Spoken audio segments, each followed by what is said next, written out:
Coming up tonight on YCU, a Brattleboro man was charged with lewd and lascivious conduct with a 14-year-old male child. Police are getting ready to charge a number of suspects behind the vandalism in Claremont. And we have a snowcountry.com ski report for your weekend. With more news and weather, stay tuned. It's time for YCU, your local view. Now, your daily digest of the Dartmouth Lake Sunapee region and central Vermont. News, sports, weather, public affairs, and all that's happening in our area. The news on YCU, your local view.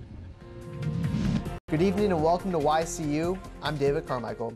Vermont State Police arrested a Brattleboro, Vermont man on Wednesday following an investigation that started on Monday.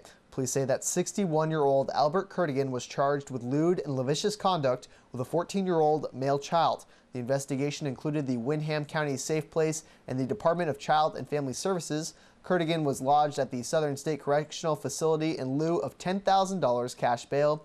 He will appear in the Windham County Superior Court Criminal Division today to answer to the charges. In Heartland, Vermont State Police say they responded to a report of a 15-year-old boy firing a gun at his 17-year-old brother during a family fight. The 17-year-old was uninjured during the incident and is staying with relatives. The 15-year-old boy was arrested and cited to appear in family court. The boy was later released to his father. Police are getting ready to charge a number of suspects behind the vandalism at Claremont Middle School and other spots in the city. Claremont Police Chief Alex Scott said yesterday investigators have identified the suspects they think are responsible for the crimes. The vandals used spray paint to leave graphic and obscene pictures and words on windows and buildings throughout the city. The vandals also sprayed graffiti on a police cruiser. If the damage total for the vandalism is more than $1,000, the suspects could be charged with felony criminal mischief. That charge is considered a Class B felony, meaning it carries possible jail time of up to 7 years in state prison. House lawmakers in New Hampshire passed a bill yesterday decriminalizing the possession of small amounts of marijuana, but it's unlikely to go any further. For the fourth time in 5 years, the House voted in favor of such a bill, which would reduce the penalty for possessing up to 1/4 of an ounce of marijuana to a fine of up to $200. Despite a committee report recommending against the decriminalization of marijuana, the full House went the other way. The bill would make possession of small amounts of marijuana on par with a traffic ticket.